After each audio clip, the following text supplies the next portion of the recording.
Assalamualaikum warahmatullahi wabarakatuh.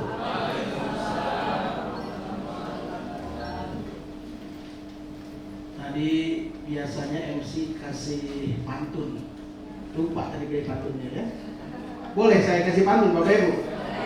Biar semangat dari awal sampai akhir ya. Insya Allah.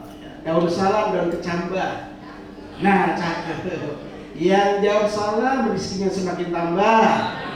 Yang jawab salam mudah-mudahan semakin berkah. Masuk surga berjamaah. Amin ya rabbal alamin. Assalamualaikum warahmatullahi wabarakatuh.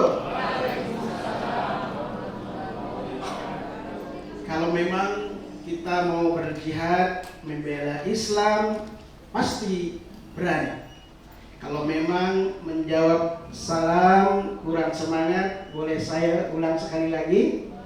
Boleh. Assalamualaikum warahmatullahi wabarakatuh. A'udzu billahi samii'il 'aliim minasyaitonir rajiim. Bismillahirrahmanirrahim. Bismillahis syafi, bismillahil kafi, bismillahil mu'afi. Bismillahilladzi la yadurru ma'asmihi syai'un fil ardi wala fis samai wa huwas samiul alim. Bismillahi ma sya'allah la yasukul khaira illallah. Bismillahi ma sya'allah la yasrifus su'a illallah. Bismillahi ma sya'allah ma kana min ni'matin fa minallah. Bismillahi ma sya'allah la haula wala quwwata illa billahil aliyyil azim.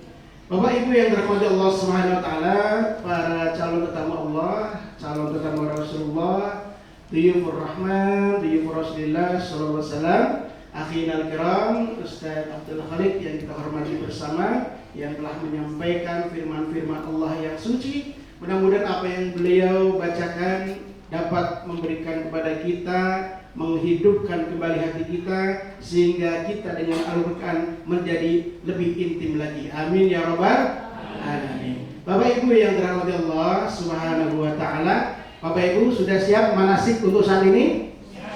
Siap. Maka dari itu kita mulai dulu ya, biar kita buka hati kita, buka pikiran kita, buka telinga kita, buka mata kita, supaya apa? Insya Allah beberapa saat ke depan apa yang akan kita sampaikan mudah-mudahan bermanfaat sebagai pegangan Bapak Ibu nanti untuk melaksanakan ibadah umrah. Baik Bapak Ibu yang dirahmati Allah Subhanahu wa taala, perjalanan umrah itu bukan perjalanan biasa. Mungkin Bapak Ibu pernah berjalan ke luar negeri, ke Singapura. Ada yang pernah ke Singapura? Sering, Masya Allah. Kalau Singapura, Bapak Ibu perlu persiapan nggak? Perlu persiapan? Perlu. Apalagi perjalanan besok ke tanah suci. Persiapannya lebih daripada kita persiapan ke luar negeri selain buat tanah haramnya. Kalau ke Singapura kira-kira kita mengadakan walimatus safar nggak? Nggak perlu. Tapi kalau ke dua tanah haram, perlu. Bapak Ibu sudah melakukan walimatus safar? Hah? Belum? Oke. Itu sebagai sebuah sunnah ya. Sunnahnya sebelum kita berangkat, kita datengin tuh tetangga-tetangga, minta maaf, kita kumpulin dah keluarga kita, anak cucu kita, supaya apa? Bisa jadi keberangkatan kita ke tanah suci adalah keberangkatan sekali jalan. Belum tentu bisa pulang. Ada nggak menjamin Bapak Ibu pulang nanti? Kalau tiketnya udah dijamin insya Allah sama NRA, MKU, BSA, tiket Bapak Ibu udah ada, pulang pergi. Tapi pasti pulang atau tidak, wallahu a'lam. Karena beberapa kali kita bawa jamaah satu bis misalkan 40, ternyata yang pulang cuma 39, yang satu nyangkut di tanah haram dalam keadaan ihram, tiada balasannya kecuali surga. Bapak Ibu makin mau surga nggak? Nah kalau mau caranya, ada yang mau siap? Gak usah pulang? Gak mau ketawa? Siap? Masya Allah. Kenapa? Kalau kita ditakdirkan mati di tanah suci, itu bukan berita duka, tapi justru itu berita sukacita. Makanya ada paham keluarga yang nggak paham, orang meninggal dunia di tanah suci disuruh bawa pulang, nggak boleh. karena meninggal di luar tanah suci nanti akan mendapatkan satu, dibangkitkan lebih awal daripada kuburan-kuburan selain di luar tanah suci. Masya Allah. Siap mati di sana? Oh belum? Siap nggak siap Bapak Ibu? Panggilan Allah Subhanahu Wa Taala itu akan selalu datang kepada kita. Baik panggilan ketika azan maupun ketika panggilan setelah azan, setelah sholat selesai, kemudian diumumkan Inna lillahi wa inna ilaihi. Jadi siap nggak siap Bapak Ibu kudu mesti siap. Makanya dari itu dengan ilmu insya Allah apapun yang terjadi kita sudah serahkan semuanya kepada Allah Subhanahu Wa Taala. Maka Bapak Ibu untuk mendapatkan pahala umroh yang makbul, mabrur, kita perlu persiapan agar makbulnya ibadah kita, mabrurnya ibadah kita diterima oleh Allah Subhanahu Wa Taala. Coba kita lihat di papan. Yang pertama, Bapak Ibu mesti kudu nyiapin, benerin niat kita. Bapak Ibu niat umrah itu kenapa Pak? Karena malu semuanya sudah pada umrah keluarganya, atau memang ada panggilan, ya Allah saya itu rindu kepada rumahmu yang mulia. Saya sudah rindu ya Allah ketemu dengan baginda Rasulullah SAW. Kira-kira Bapak Ibu niat ke sana mau ngapain? Ikhlas lillahi ta'ala. Insya Allah semoga keikhlasan Bapak Ibu semua diterima Allah Subhanahu Wa Ta'ala. Luruskan niat kita ke sana itu bukan karena ingin dibilang wah ahli ibadah, wah nanti pulang jadi dipanggilnya Bapak umroh, bukan begitu. Ada lagi orang haji atau umroh itu bisa jadi, oh Ustaz saya mau umrohnya karena nemenin istri doang. Ada nggak kayak gitu? Nggak ada ya? Nah alhamdulillah itu udah lurus semua nih deh. Udah bener semua tuh insya Allah udah bener. Termasuk Bapak Ibu, kalau Bapak Ibu punya jimat-jimat yang gak bener nih, ada nggak jimat-jimat yang gak bener? Ada yang nunjuk-nunjuk orang. Satu nunjuk orang, 4 nunjuk diri sendiri. Kalau Bapak Ibu punya jimat-jimat yang kagak benar, ada nilai kemusyrikannya, tinggalin semuanya, tanggalkan semuanya. Karena nanti di sana Bapak Ibu akan raddah, akan tolak pada Allah Subhanahu Wa Ta'ala. Kita bilang labbaik Allahumma labbaik. Kalau caranya kita benar, modal kita benar, uang kita benar, halal yang kita bawa halal, semuanya benar, maka jawaban para malaikat labbaik wa sa'daik. Selamat datang dan kebahagiaan untukmu. Tapi kalau kita datang dari uang yang haram, membawa perkara-perkara yang haram, mengandung kemusyrikan, kita datang ke tanah suci, maka jawaban para malaikat la labbaik wala sa'daik. Artinya agak ada ucapan selamat datang untukmu. Badan doang kita ke sana, tapi ruhnya tertinggal di Indonesia. Naudzubillah. Maka sekarang nih niatkan, luruskan niat, jangan sampai kita ke sana bukan karena Allah. Kita ke sana hanya karena Allah. Makanya tadi dibacakan surahnya. Surat haji, surat umroh itu diapit dua-duanya, di awal lillah, di akhir juga lillah. Coba kita dengarkan tadi. Walillahi 'alan nasi hijjul bait. Walillah, dan karena Allah lah laksanakan haji. Dan kemudian di ayat selanjutnya manis tato apa Ustaz? Yang wa'atimul hajja wal umrata lillah.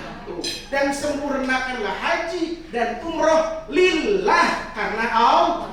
Jadi karena Allahnya itu dari awal sampai akhir. Makanya udah pasti nih kita berdiri dulu niat kita. Insya Allah di 10, di 11 semuanya sudah karena Allah. Insya Allah. Yang kedua, hindari syirik baik besar maupun kecil. Tadi udah disampaikan ya, yang punya macam-macam tuh besok ditinggalin. Yang punya keris nggak usah dibawa. Ya, yang punya sesuatu ajimat-ajimat nggak usah dibawa semuanya. Ya. Kemudian benarkan syariat kita. Artinya wudu manasikakum, kata Rasulullah. Ambillah cara manasik saya, kata Rasulullah Sallallahu Alaihi Wasallam. Bagaimana caranya kita berihram, bagaimana caranya kita tawaf, sa'i, tahallul, kudu mengikuti baginda Rasulullah. Makanya penting kita ikut manasik biar nanti kita berumroh sesuai dengan panduan baginda Rasulullah. Kemudian selanjutnya bekali diri dengan manasik, termasuk termasuk Bapak Ibu, masih kita kan cuma sekali deh. Hari ini doang ya, nggak ada lagi. Maka dari itu Bapak Ibu baca bacaan-bacaan yang berkaitan dengan ibadah, khususnya ibadah sholat safar, sholat jam kosor, kemudian sholat perjalanan, termasuk ibadah manasik. Bapak Ibu sekalian, Bapak Ibu punya buku tentang itu semua. Ada yang sudah punya buku-buku tentang masalah haji dan umroh? Belum punya? Belum punya, nanti bisa cari ya di buku di toko buku, atau nanti download juga banyak ya tentang manasik haji dan umroh. Karena kita cuma manasik satu kali, dan itu pun nanti sampai jam 4 lewat sudah selesai. Jadi nggak mungkin saya sampaikan semuanya. Bapak Ibu butuh mencari lagi, dan boleh nanti Bapak Ibu bertanya apabila nanti berkenan menyampaikan kepada saya. Bisa dipahami ya? Baik, selanjutnya akhlak kita kepada Allah Subhanahu wa taala. Untuk kita benerin juga akhlak kita kepada sesama, termasuk kepada ustaz, ya, kepada jamaah yang lain. Baik, Bapak Ibu yang dirahmati Allah Subhanahu wa taala. Ini satu meja, satu keluarga bukan? Satu keluarga? Enggak. Kenal enggak? Kenal. Oh, kenal di sini barusan. Masya Allah. Yang ini satu keluarga? Satu keluarga. Sudah kenal berarti ya? Oh, satu anak. Masya Allah. Alhamdulillah. Kemudian meja ini dengan meja itu udah kenal belum? Belum. Baik Bapak Ibu, para ulama memberikan kepada kita ada yang namanya ukhuwah. Ukhuwah itu artinya persaudaraan. Nah, ukhuwah itu ada yang namanya ukhuwah nasabiyah. Ukhuwah nasabiyah adalah persaudaraan karena nasab yang sama. Bapak Ibu punya anak, punya cucu. Nah, satu meja karena ukhuwah nasab. Karena nasab yang sama Bapak Ibu jadi satu meja. Tapi dengan meja yang lain Bapak Ibu kenal kan? Belum kenal.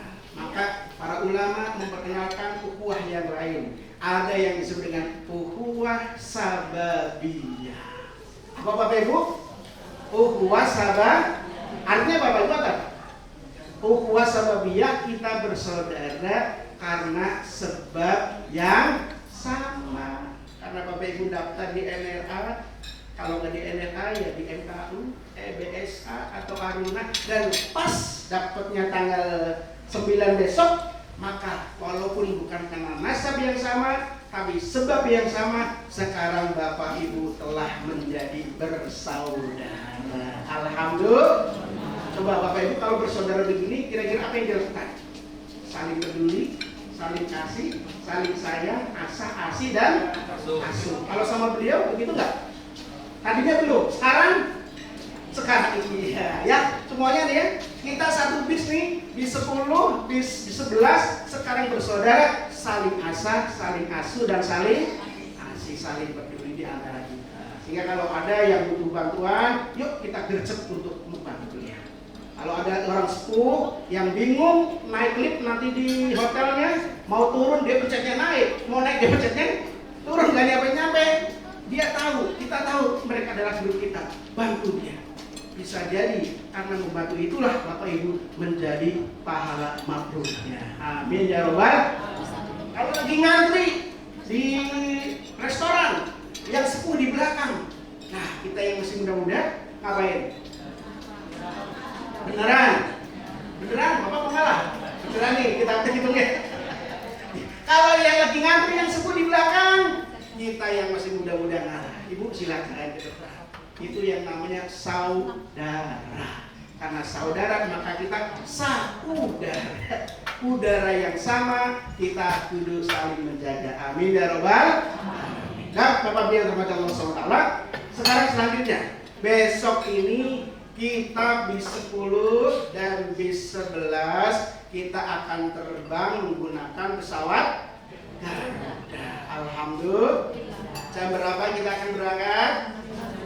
Jam 9.15 pagi. Nah, aturan dari bandara itu mesti 3 jam sebelumnya kita sudah ada di bandara. Berarti jam berapa? Berarti jam 6 pagi mesti sudah ada di bandara. Bukan jam 6 pagi kita baru berangkat dari rumah. Berarti berangkat dari rumahnya jam berapa? Tergantung rumahnya. Kalau saya Depok ya betul itu jam 3 baru. Tapi kalau Bapak Ibu rumahnya dekat, ya mungkin jam 5 cukup. Tapi kalau rumahnya jauh, ya usahakan bisa nanti sholat subuhnya di bandara. Ingat ya, jam 6 sudah di bandara, bukan berangkat dari rumah. Penting nih, kenapa? Kalau sampai terlambat, itu muskilah, akan jadi masalah buat kita. Bisa dipahami ya? Jadi jam 6 Bapak Ibu sudah ada di bandara. Bisa Bapak Ibu? Bisa. Nah, maka dari itu ntar malam Bapak Ibu ya, koper semuanya sudah masuk sini. Yang besar, yang kecil di rumah. Baik. Nanti yang kecil Bapak Ibu besok dibawa ke bandara, nanti diserahkan ke petugas juga ya. Kalau bisa dibagasikan semuanya saja. Karena nanti nggak ada yang diperlukan di situ kan. Karena kita landingnya ke Madinah, sehingga koper kecil kita nggak perlukan. Masukin saja ke bagasi semua, kecuali nanti mungkin ada obat-obatan yang Bapak Ibu perlu di pesawat, atau mungkin ada sesuatu yang Bapak Ibu dianggap penting, boleh diambil, boleh dibawa. Termasuk Bapak Ibu nggak boleh masukin power bank ke dalam koper yang nanti dibagasikan. Ada yang bawa power bank rencananya? Nah, kalau ada yang mau bawa, besok bawa power banknya dimasukkan ke dalam tes kayak gini aja, ditanya-tanya di dalam pesawat. Jangan dimasukin ke koper yang masuk ke dalam pesawat. Bisa dipahami ya? Nah, begitu pula Bapak Ibu kalau ada yang mau bawa gunting, yang bawa gunting justru kebalikannya. Bawa gunting itu harus dimasukkan ke dalam koper yang dibagasikan. Kalau bawa gunting dibawa pakai tas gini, nanti belum masuk ke bagian imigrasi sudah diambil sama petugas imigrasi. Ya, jadi power bank masuk ke dalam tas yang dijinjing, kalau gunting masuk ke dalam koper yang dibagasikan. Bisa dipahami ya? Baik.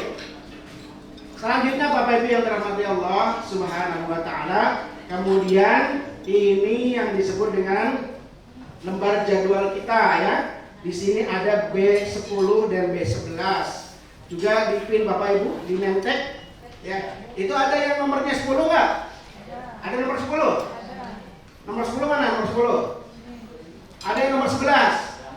Nah, nomor 11. Nah, itu namanya berarti bis 10, nanti grupnya dengan bis 10, bis 11 nanti dengan grupnya bis 11. Kita imbang Pak, bis 10 ada 34 orang, bis 11 juga ada 34 orang. Jadi kita jumlah totalnya 68, sama petugas 2 jadi 70 orang. Alhamdulillah.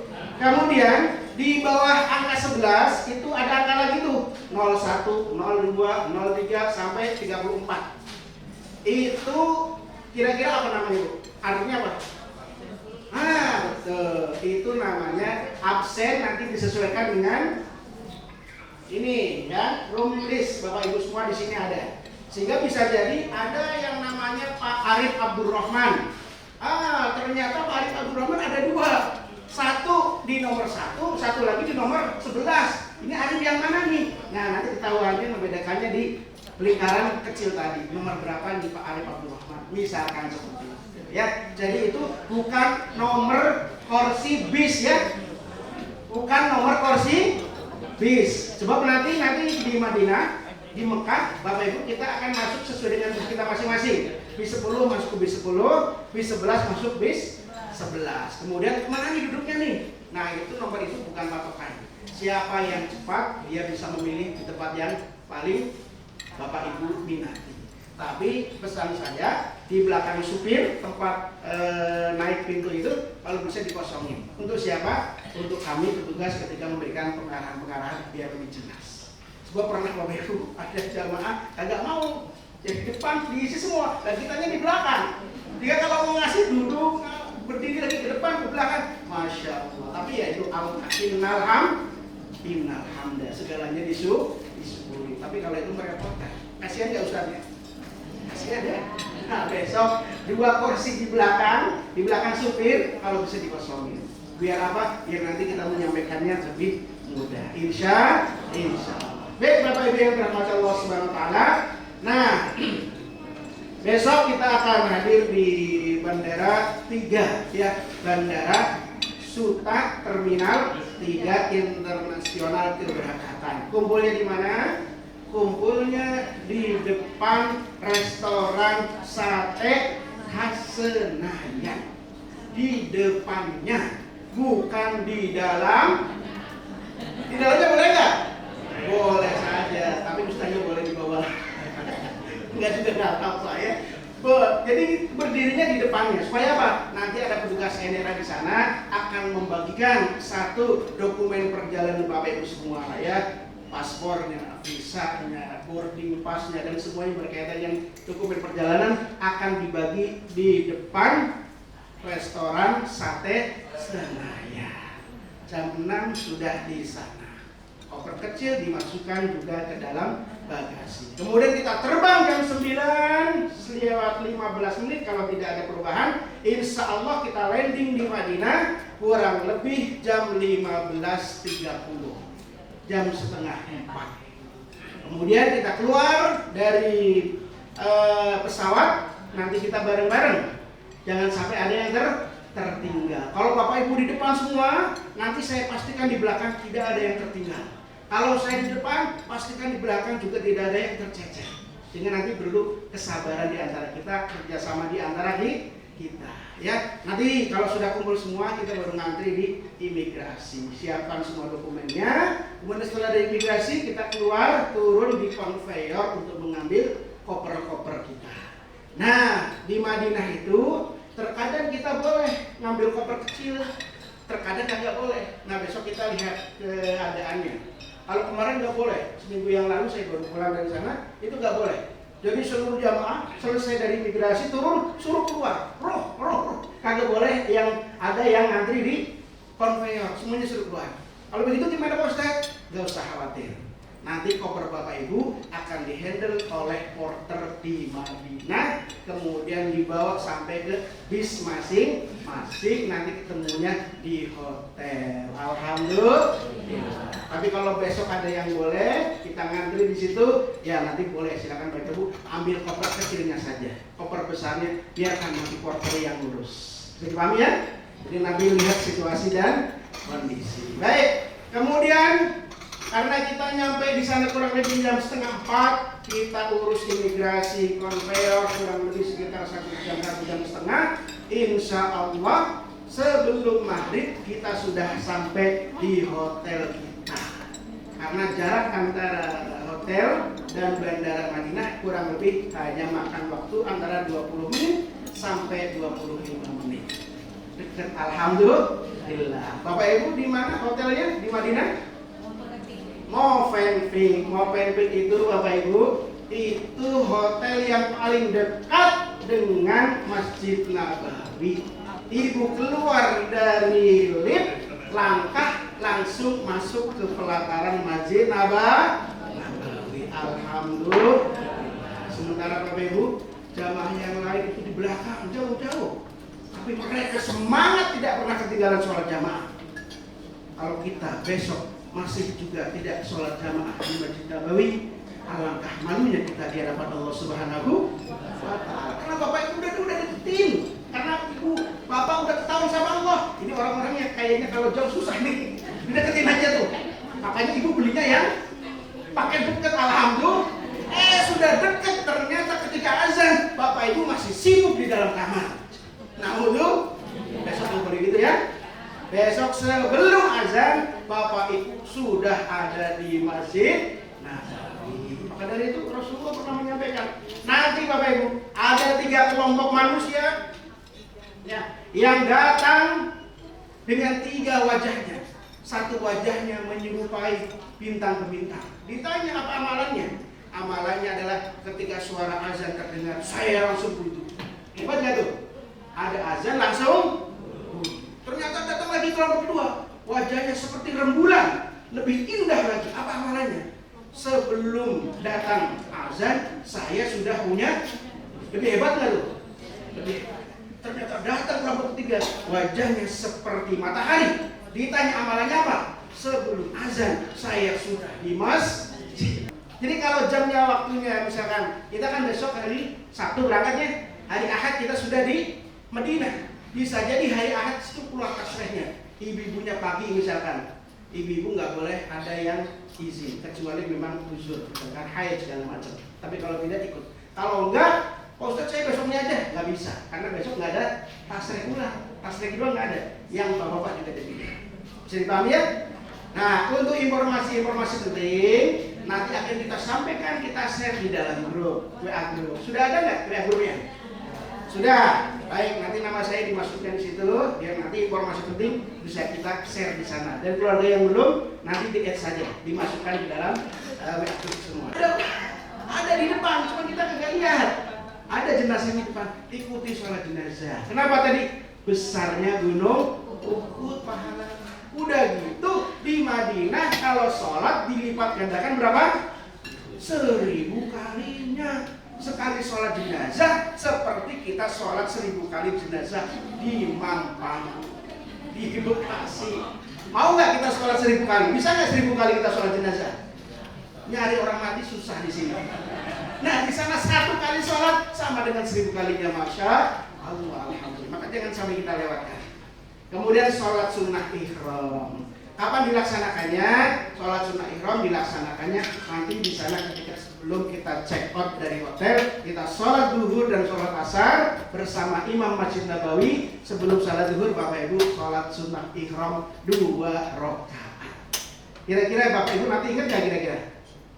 Urut-urutannya ingat kan nih? Ingat, alhamdulillah. Kalau nggak ingat juga nggak apa-apa. Nanti kita ulang lagi di sana. Insya Allah akan ada manasik pemantapan di pelataran Masjid Nabawi. Insya Allah. Baik, selanjutnya setelah sholat sunnah-sunnah sebelum ihram ini dilaksanakan, maka kita menuju dari hotel menuju ke Bir Ali. Baik, Bapak Ibu yang dirahmati Allah Subhanahu Wa Taala, umrah bersama NRA. Lupa ya. Konsentrasi, ayo konsentrasi. Umrah bersama NRA, insya Allah mabrur, alhamdulillah. Mikotnya di mana? Kalau orang datang dari Madinah, kalau mau umroh, mikotnya di masjid yang namanya Masjid Bir Ali atau Masjid Dzul Hulaifah. Kurang lebih perjalanan sekitar setengah jam sampai di Bir Ali. Cuman sekarang kemarin itu lagi banyak pemugaran ya, parkirnya agak susah.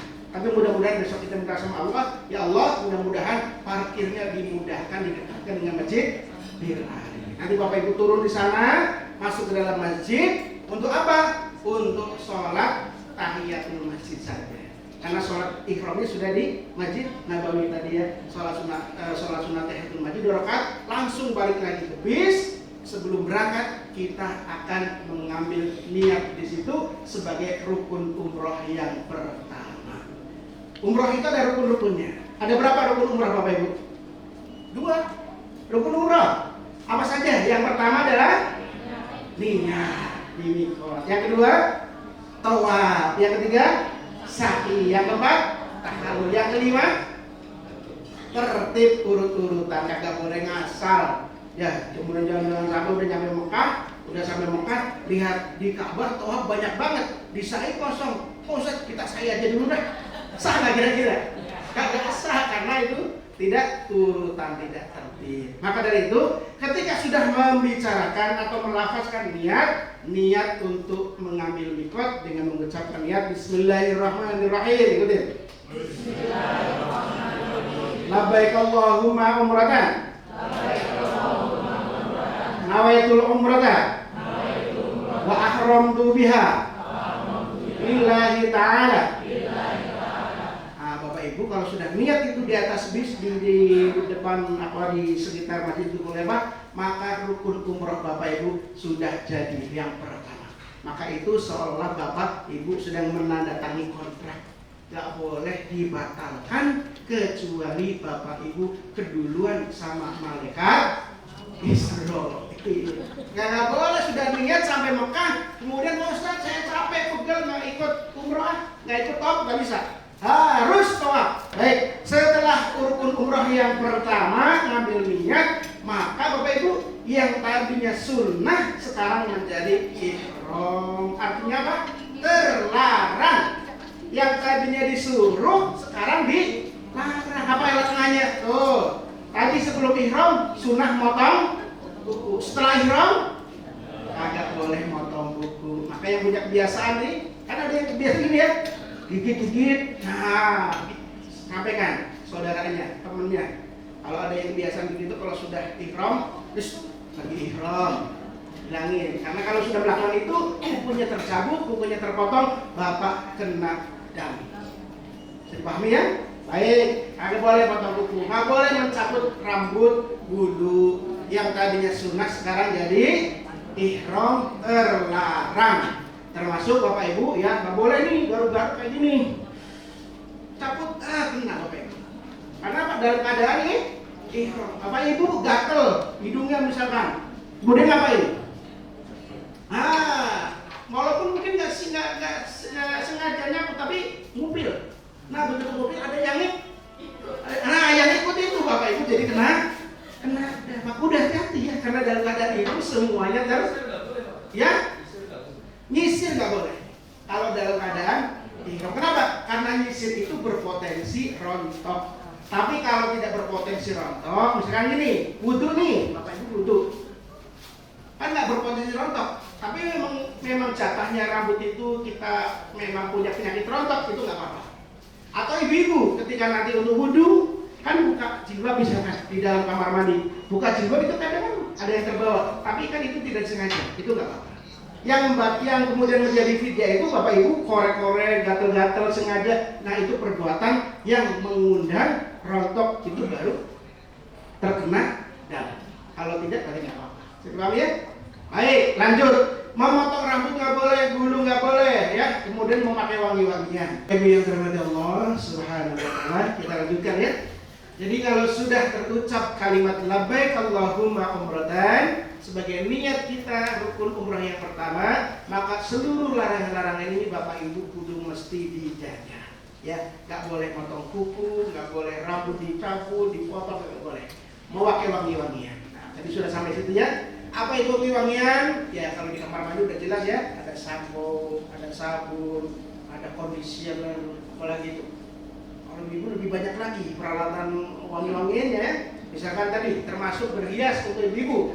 Ya, kalau sudah ihram, ibu-ibunya sudah kagak boleh pakai lipstik, sudah kagak boleh pakai apa yang di pipi itu, bedak, terus eyeshadow. Bener eyeshadow. Nah, terus apa lagi? Blush on, apa lagi? Sunblock, nggak boleh semuanya itu, karena dalam keadaan makanya ibu nih, yang ibu ini khusus ibu-ibu, besok kalau sudah ihram nggak boleh lihat cermin, nggak boleh lihat cermin. Kenapa? Karena ibu-ibu itu kalau sudah lihat cermin ngapain?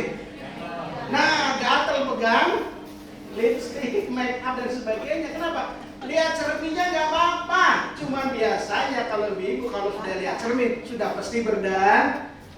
Maka besok kalau sudah ihram, cerminnya tuh yang ada di tas itu taruh yang paling bawah. Karena dalam keadaan ihram. Karena biasa kan ibu biasa ingin tampil menarik, dan itu wajar sebagai seorang wanita ingin tampil di depan suaminya, tampil yang paling menarik. Tapi besok dalam keadaan ihram, bapak ibu ya akan tampil di depan Allah dengan sejatinya kita. Baik, selanjutnya ya termasuk wangian. Ya ibu-ibu, bapak-bapak itu kadang kita kan suka bawa itu ya tisu basah. Nah tisu basah itu wangi itu nggak boleh. Kemudian hand sanitizer juga wangi, nggak boleh. Semuanya yang wangi-wangi kagak boleh. Selanjutnya menutup kepala bagi laki-laki. Nah larangan-larangan ini ada yang khusus laki-laki, ada yang khusus perempuan, dan ada yang khusus semuanya. Yang pertama dulu, yang khusus laki-laki nih Pak, nggak boleh yang laki-laki ya. Yang boleh, tidak boleh laki-laki menutup kepala. Besok kalau sudah ihram dari Madinah menuju ke Bir Ali, itu sudah dibuka begini, harus terbuka semuanya. Gak apa-apa, biarpun botak, pitak, gak masalah. Karena semuanya dinilai oleh Allah. Kita apa? Lillahi ta'ala. Gak penting urusan sama orang dinilai, waduh, culun, gak penting. Yang penting sama Allah sah. Menurut syariat sah. Bisa dipahami? Bisa siap? Siap. Buka kepala kita, tidak boleh ada yang menghalangi. Termasuk bapak ibu yang bapaknya nih, kalau pakai kacamata nih, nah kacamata begitu boleh nggak? Boleh. Kalau kacamata taruh di dahi boleh nggak? Boleh. Ya untuk laki-laki. Kalau kacamata biasanya ada taruh di mana? Nah, Untuk laki-laki nggak boleh naruh kacamata di atas kepala karena dia bersentuhan langsung dengan kepala. Jadi saya, kalau ibu boleh nggak? Boleh. Kalau ibu nggak masalah. Itu khusus laki-laki ya, nggak boleh menutup kepala. Yang kedua, yang untuk laki-laki nggak boleh memakai pakaian berjahit, ya, kaos dalam, celana dalam, ya semuanya nggak boleh. Termasuk walaupun nggak berjahit tadi, tetapi dia berbentuk celana. Kan ada yang dijual ya, celana dalam tapi nggak berjahit. Oh, Ustaz, ini katanya nggak boleh berjahit. Ini nggak berjahit, boleh nggak? Tetap nggak boleh, karena dia menambah 3 helai. Tidak boleh. Dia berbentuk pakaian. Bentuknya pakaian walaupun nggak berjahit. Ya, jadi kalau menurut fatwa dari kiai kami, mufti kami, tidak diperkenankan menggunakan celana dalam walaupun tidak berjahit. Tapi boleh kok di travel yang lain. Nah, beda travel terkadang beda fikihnya. Insya Allah sama-sama dibolehkan menurut pribadi masing-masing. Nah, karena Bapak Ibu besok ikutnya NRA, maka ikutilah fatwa dari mufti NRA, kagak boleh. Kecuali kalau ada uzur syar'i. Kalau nggak pakai itu, misalkan ada penyakit apa itu? Turun bero atau apa gitu ya, yang kalau nggak pakai itu bahaya, itu boleh. Masjid, check-in dulu ke hotel, kita makan malam dulu, kemudian kita sholat maghrib dan sholat isya di jamak takhir nanti di hotel. Setelah itu baru kita turun, kurang lebih sekitar jam 10, jam tengah 11 malam, kita akan langsung melaksanakan ibadah umroh rukun yang kedua, yaitu tawaf. Sudah dalam keadaan berwudu, wajib punya wudu kalau tawaf itu. Sebab at-tawaf as-salat. Tawaf itu seperti sholat. Sholat harus punya wudu nggak? Harus punya wudu. Nggak boleh terkena najis badan kita, baju kita, kain harus punya wudu. Ya harus punya wudu dan bebas dari najis. Bapak Ibu yang dirahmati Allah Subhanahu Wa Taala, itu syarat sahnya bisa dilihat. Suci dari hadas, menutup aurat 7 putaran, mulai dari Hajar Aswad. Baik, Bapak Ibu, kita lihat Hajar Aswad. Nah, Hajar Aswad ini kita lihat ya, yang ada tulisan Hajar Aswad.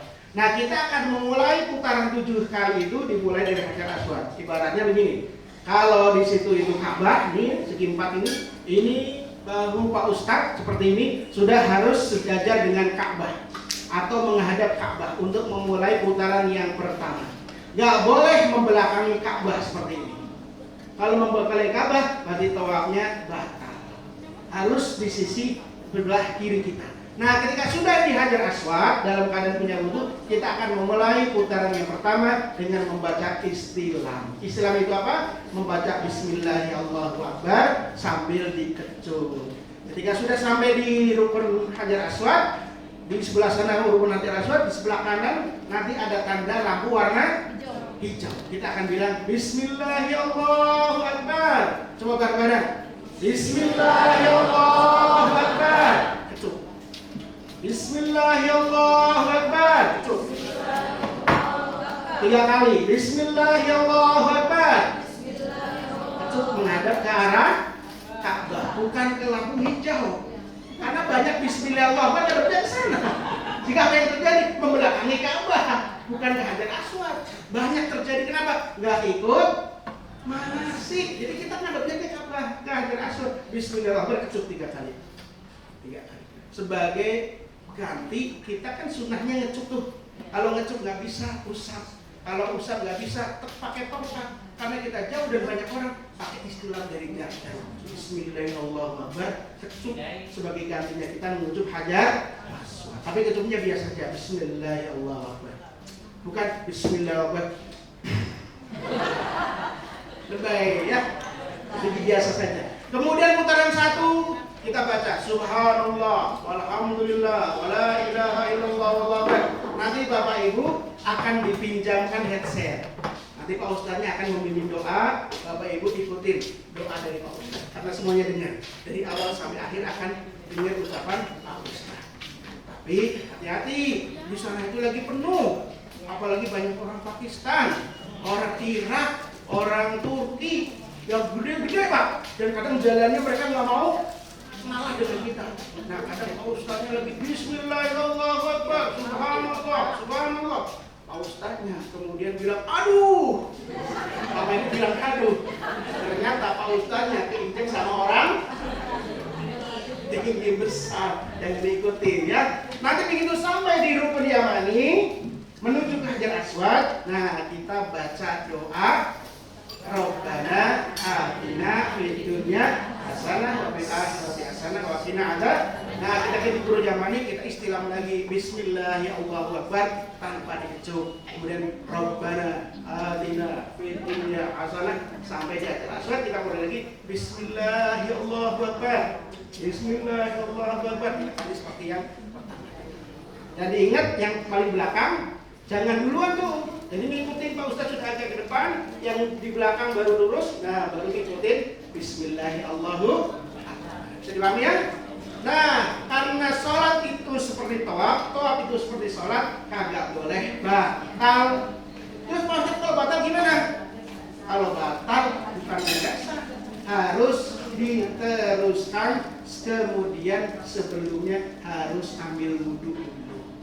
Bedanya sama sholat, kalau sholat asar 4 rakaat, pas di tahiyat akhir kita lagi baca tahiyat, at-tahiyatul mubarakatus salawat at-thayyibatu lillah. Terus baca sebelum salam kita kemudian duduk. Kira-kira batal nggak sholatnya? Batalnya serakaat, 2 rakaat atau semuanya? Di awal dari semuanya, diulang dari semuanya. Tapi kalau tawaf kita batal di mana? Nggak usah dari awal. Misalkan kita sudah dapat 5 putaran, Bapak Ibu nggak usah ulang dari awal. Tapi di putaran kelima Bapak Ibu ulangi 5, 6, 7. Insya Allah bisa dipahami ya? Sehingga besok kalau ada yang batal, lapor biar nanti jangan sampai udah selesai, tawaf selesai, sa'i selesai, tahalul udah dipotong, baru lapor. Pak Ustadz, tadi saya tawafnya batal. Ya, Bapak kena dam. Kenapa? Karena tawafnya batal juga sudah dicukur. Maka kudulah lapor. Bisa dipahami ya? Tapi insya Allah mudah-mudahan selama tawaf nanti Bapak Ibu terjaga wudhunya dari awal sampai akhir. Baik, seterusnya nanti pertanyaan setelah ini ya, biar nanti tertib ya, tertib. Selanjutnya setelah kita tawaf selesai 7 putaran, kita akan berdoa bersama, kemudian kita akan sholat sunat tawaf. Sholat sunat tawaf wajib apa sunat? Dilakukan apa enggak? Kalau nggak dilakukan, nah setelah selesai sholat sunat tawaf, maka dianjurkan untuk minum air. Selepas kita zam-zam, kemudian rukun umrah yang berikutnya adalah sa'i. Nah, di dalam sa'i ini Bapak Ibu boleh berwudu, tapi kalaupun batal nggak usah keluar dari grup, sebab sa'i itu nggak disyaratkan punya wudu. Hingga kalau lagi sa'i ini putaran ketiga, putaran keempat, terus Bapak Ibu keluar angin, nggak apa-apa, lanjut aja sampai selesai. Nggak usah keluar dari grup. Juga kalau keluar dari grup, nanti masuk lagi, Bapak Ibu akan sendirian, nggak bersama grup, nggak bersama rombongan. Ya, jadi kalau tawaf harus punya wudu awal sampai akhir. Kalau sa'i terjadi batal, lanjut saja sampai akhir. Sa'i dimulai dari mana? Dari Bukit Sofa. Sofa di sini, Sofa artinya kemuliaan, kesucian. Kemudian kita melangkah sampai ke Marwah. Marwah artinya harga diri, Marwah artinya tujuan. Maka setiap kita ingin mencapai tujuan, mulailah dengan kemurnian niat. Insya Allah. Nah, dari Sofa menuju ke Marwah dihitung 1 putaran. Balik lagi dari Marwah ke Sofa, berarti putaran yang ke-2. Dari Sofa ke Marwah lagi, berarti putaran yang ke-3, 4, 5, 6, 7. Berarti dimulai dari Sofa, diakhiri di. Jadi kalau ada jamaah yang berakhirnya di Sofa, ditanya sudah sa'i? Sudah. Nah, kok di Sofa? Iya, saya sudah ke-7. Berarti kira-kira ya putaran berapa itu? Kalau enggak 6 ya 8, pasti. Kalau enggak kurang ya lebih. Kalau pas pasti Sofa di pertama, kemudian terakhirin yang nanti di Marwah. Nah, begitu sampai di Marwah Bapak Ibu, kita akan tahallul sebagai rukun umrah yang keempat. Tahallul itu apa? Tahallul itu seperti orang salam kalau dalam keadaan sholat. Assalamualaikum warahmatullahi wabarakatuh. Assalamualaikum warahmatullahi wabarakatuh. Ya kan? Sebelum sholat orang boleh makan, orang boleh minum. Tapi kalau sudah sholat, boleh nggak makan? Nggak boleh. Boleh nggak minum? Nggak boleh. Tapi kalau sudah salam, boleh nggak? Boleh. Nah begitu pula tahallul yang tadinya haram, ya potong kuku, potong rambut, maka ketika tahallul itu menjadi halal semuanya. Yang ibu-ibu cukup potong 3 helai saja. Yang bapak-bapak kalau mau dapat pahala 3 kali, tidak hanya potong 3 helai, tapi digundul cukur habis. Sebagaimana sabda Rasulullah, Allahumma fir lil muhalliqin. Ya Allah, ampuni orang-orang yang dicukur habis. Sahabat bertanya, wal muqassirin, terus yang cuma mendekin ya Rasulullah? Rasulullah enggak mendengarkannya. Rasulullah kemudian kembali mengungkapkan, Allahumma fir lil muhalliqin. Ya Allah, ampuni orang yang mencukur habis rambutnya. Wal muqassirin ya Rasulullah, yang dipendekin ya Rasulullah. Rasulullah tetap berdoa sampai 3 kali. Allahumma fir lil muhalliqin. Ya Allah, ampuni orang-orang yang memotong habis rambutnya. Wal muqassirin ya Rasulullah, orang yang cuma dipendekin ya Rasulullah. Baru yang ketiga, wal muqassirin, dan juga orang yang dipendekin rambutnya, berilah ampunan.